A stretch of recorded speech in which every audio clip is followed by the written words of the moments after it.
Dear students, I am your Science 1 teacher. This is the third video of the lesson matter. Now we are going to learn the topic elements are classified into metals, non-metals and metalloids based on their properties. Now we are going to learn about the metals. See here I can show some examples for metals. This is iron and this is silver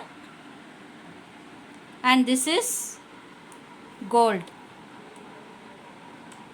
And these metals we use in our day-to-day life, isn't it? Yes. So you can add some more examples that you can come across in your day-to-day life activities also. Now we are going to learn about the physical properties of metals. So there are 10 physical properties are there, 10 points are there, okay? Children, remember that for physical properties of metal, there are 10 points are there. Just to remember, I will tell you a simple method, okay? See. 1, 2, 3, 4, 5, 6, 7, 8, 9, 10. So here 10 letters are there. These 10 letters indicates the first letters of the 10 physical properties of metals.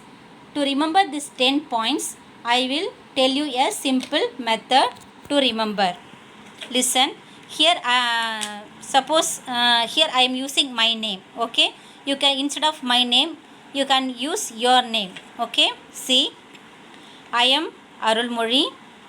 I am going to do PhD in London regarding Science Max Management.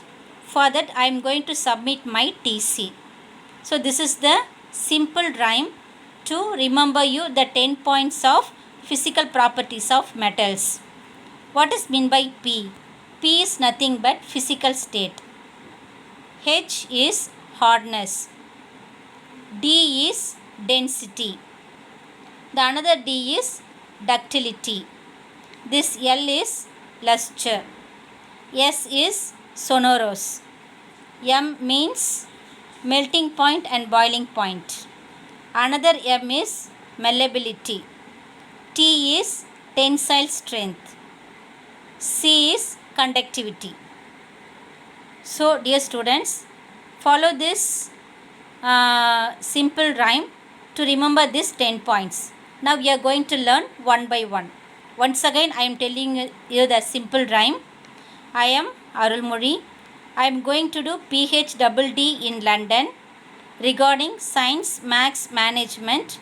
For that I am going to submit my TC. Okay. First one, we are going to learn about physical state of metals. The physical properties of metals. The first point is physical state. This is indicates P. Okay. Metals are solid under normal conditions of temperature and pressure. Here whatever may be, there will be some exception, isn't it? So here also mercury is liquid at room temperature. Elements like cesium, rubidium, francium and gallium become liquid at or just above room temperature. Okay. Then the second point is hardness. Most metals are hard. The exception here is sodium and potassium, which is soft enough to be cut by a knife. Osmium is so hard that it can scratch glass. So this is the second property of metals. Then the third property is luster. The symbol is L. All metals are shiny. The typical shine of metals is called metallic luster. All metals have a typical metallic luster. An exception is calcium. Okay, what is meant by luster? Luster is nothing but the shiny. Okay, all metals are shiny. So the shyness. Okay. Then the fourth property is density. Metals generally have high density, and sodium and potassium have exceptionally low density. Then the fifth one is melting and boiling points. Metals in general have high melting and boiling point. Here sodium and potassium, mercury and gallium are exceptions. They have low melting points. Then the sixth property is tensile strength. Here metals have the capacity to withstand strain without breaking. This property is called tensile strength. It is the property that owes the use of iron for the construction of railway tracks, zinc, arsenic and antimony. These are all exceptions for this tensile strength. Then the seventh property is malleability. What is meant by malleability? Metals can be hammered into very thin sheets. We can break it and we can make it into thin sheets. So this tendency of metal is called malleability. So for this example is aluminium. Aluminium makes use of this property to transform into silvery foils. Then the eighth property is ductility. Metals can be drawn into thin wires. Okay.